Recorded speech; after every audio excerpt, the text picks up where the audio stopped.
नमस्कार, आप देख रहे हैं एमपी न्यूज। मैं हूं निधि आपके साथ और स्वागत आपका एमपी न्यूज के इस खास सेगमेंट न्यूज रूम में, जहां कुछ खास खबरें हम आपके लिए लेकर आए हैं। और सबसे पहले न्यूज रूम में बात करेंगे उस खबर की जो इस वक्त प्रदेश ही नहीं, देश ही नहीं, बल्कि पूरी दुनिया में चर्चा का विषय बनी हुई है। जी हाँ, बिल्कुल आपने सही समझा। मैं बात कर रही हूँ कोरोना को लेकर। कोरोना को लेकर मध्य प्रदेश भी अलर्ट मोड पर है और इस बार कहीं भ्रम की स्थिति बनी हुई है तो कहीं कहीं लोगों में असमंजस भी देखा जा रहा है। फिलहाल कोई पिक्चर क्लियर नहीं है। जिस तरह की खबरें सामने आ रही है उसे लेकर कई लोग डरे हुए भी हैं, क्योंकि पिछले कुछ सालों में लोगों ने जिस तरह से कोरोना को फेस किया है, उसके बाद अब हर कोई पहले से कुछ ज़्यादा ही जागरूक नजर आ रहा है। इसी को लेकर आपको अपडेट देना चाहेंगे। राजधानी में कोरोना की आहट को देखते हुए शहर के लोगों का वैक्सीन के प्रति रुझान बढ़ गया है। दरअसल राजधानी में कोरोना की वैक्सीन लगवाने वालों की संख्या पिछले दिनों के मुकाबले 5 गुना तक बढ़ गई है। जहां दिसंबर के पहले सप्ताह में महज 197, दूसरे सप्ताह में 196 लोगों ने ही कोरोना की वैक्सीन लगवाई थी, वहीं दिसंबर के तीसरे सप्ताह में संख्या 1000 के पार चली गई है। 1013 लोगों ने वैक्सीन लगवाई, जो दिसंबर के बाकी दोनों सप्ताहों के मुकाबले 5 गुना से भी ज्यादा है। ये स्थिति तब है जब शहर में निःशुल्क कोरोना वैक्सीन चुनिंदा स्थानों पर ही लगाई जा रही है। उधर सरकार की ओर से सिर्फ कोवैक्सीन ही लगाई जा रही है। ऐसे में जिन लोगों को वैक्सीन का पहला और दूसरा डोज कोविशील्ड का लगा है, वे अगला डोज अभी नहीं लगवा पा रहे हैं। हालांकि लोगों के बढ़ते रुझान को देखते हुए टीकाकरण केंद्रों की संख्या 18 से बढ़ाकर 22 कर दी गई है। भविष्य में और भी सेंटर्स बढ़ाए जाएंगे। अगर स्थिति कुछ बदलती है, हालात कुछ बदलते हैं, तो वैक्सीन सेंटर्स की संख्या बढ़ाई जाएगी ताकि ज़्यादा से ज़्यादा लोग इसका फायदा उठा सकें।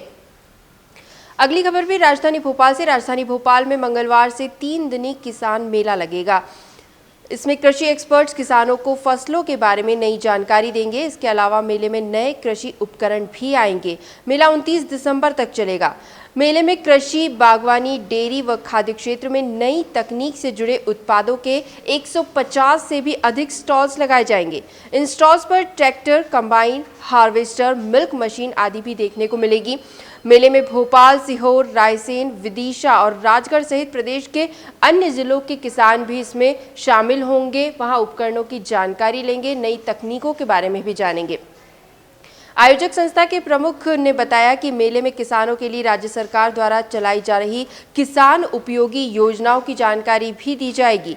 इन स्टॉल पर देश विदेश के इन कंपनियों के उपकरणों को प्रदर्शित किया जाएगा। साथ ही इस दौरान किसानों के लिए 2 दिवसीय किसान गोष्ठी का भी आयोजन किया गया है, जिसमें विशेषज्ञ उन्हें कृषि और बागवानी से जुड़े नवीनतम तकनीकों से अवगत कराएंगे, ताकि किसान खेती को लाभ के धंधे के रूप में परिवर्तित कर सके। तो 3 दिवसीय किसान मेला आज से इसकी शुरुआत होने जा रही है।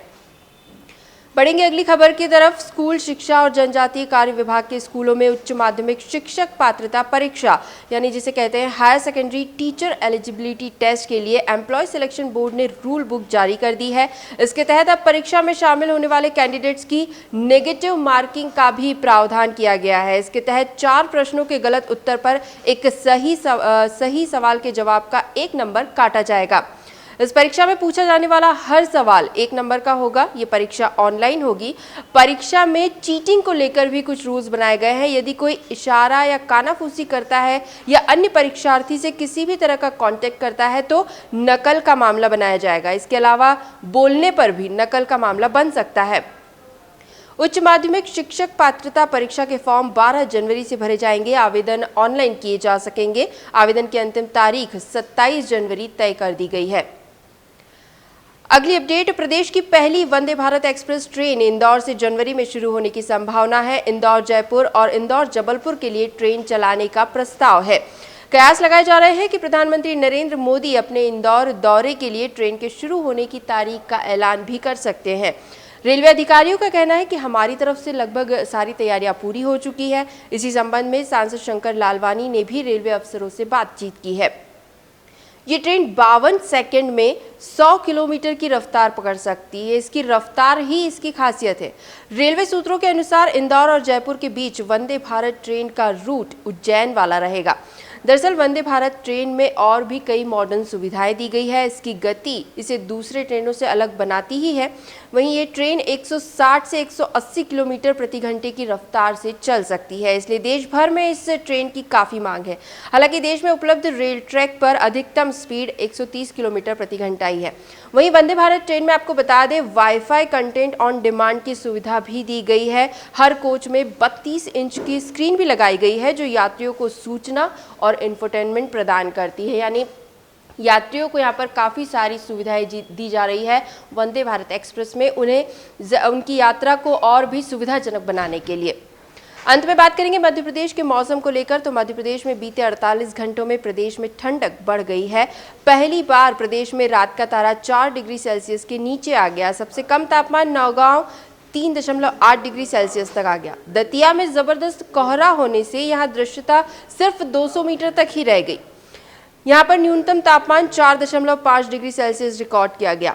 हिमालय में बर्फबारी और उत्तरी हवाएं चलने से प्रदेश में दिन और रात के तापमान नीचे आने से पहली बार थोड़ा ज़्यादा ठंड का एहसास हुआ है इस सीज़न में। कल से 3 दिन बाद तापमान में कुछ बढ़ोतरी होगी। 30 दिसंबर के आसपास बादल छा सकते हैं। वहीं बात करें अगर न्यू ईयर के मौके की, तो 31 दिसंबर पर इस बार मौसम सुहाना रहेगा। ऐसे में 31 दिसंबर को मौसम में ना बहुत ज़्यादा ठंडक होगी, ना ही बारिश या मावठे की कोई संभावना है। तो नए साल के जश्न की रात सबसे अच्छा मौसम रहने की संभावना है।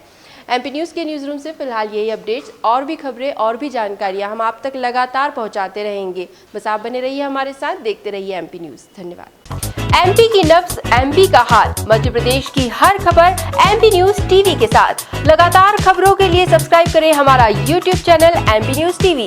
लेटेस्ट अपडेट्स के लिए बेल आइकन दबाना जरा भी न भूलें।